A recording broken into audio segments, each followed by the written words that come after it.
Draw My Dictatorship, Ferdinand Marcos edition. Ferdinand was elected in 1965, and soon after, in 1972, a national weakness in the Philippines erupted.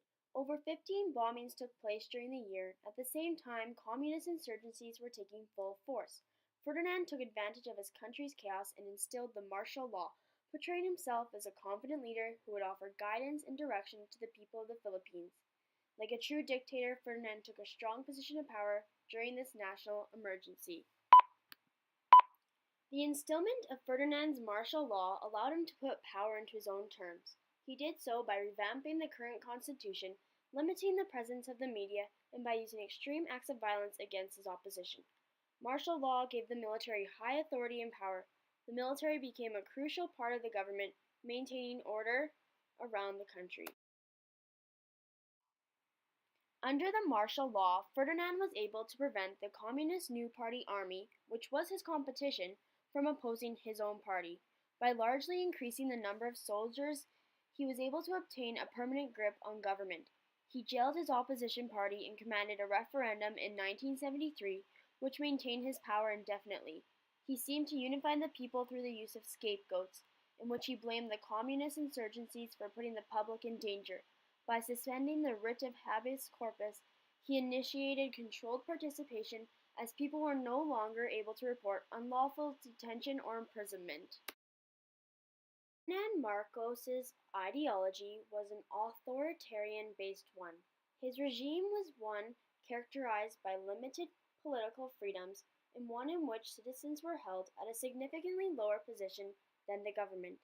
His ideology was a strong-handed, anti-communism and nationalistic one.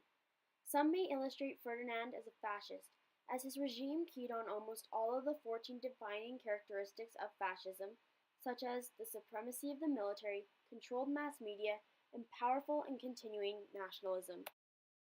After the devastating death of Benigno S. Aquino, who was Ferdinand Marcos's main opposition, the regime Marcos had built began to taper off. Citizens of the Philippines were enraged, believing that it was Marcos himself who shot Aquino. Marcos tried to diminish the allegations by holding a sudden election where he was once again victorious, but this time the public wasn't so welcoming. Rebellions erupted and Marcos was forced to leave the country. He ended up in Hawaii, where he died a few years later. To this day, there is controversy over whether or not Marcos benefited or wrecked the Philippines.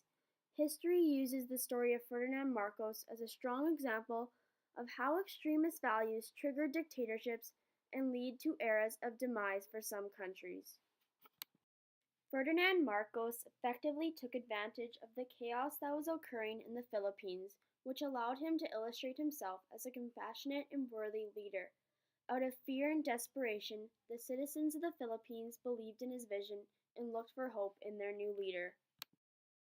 His ideology instilled order and created standards by which citizens were intended to live by.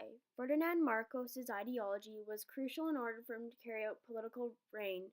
It set out what he personally believed was best for the country, including the overwhelming presence of the military. His strong ideology made the citizens believe that he knew what he was doing and was acting in their best interest. The instillment of the martial law was the key use of force carried out by Marcos. The martial law was the main component that secured his power and minimized any source of threat. Ferdinand Marcos manipulated the population of the Philippines through scapegoats, limiting the presence of the media, and through enhanced military support, all of which ways worked in his favor to maintain his sought-after power. Constantly blaming his opposition, the Communist New Party army, he was able to create a common enemy amongst all citizens. After all, they were the reason by which Ferdinand was able to come into power. His violent surge of power ended in his own demise, as he was forced to leave the country after allegedly killing his political rival.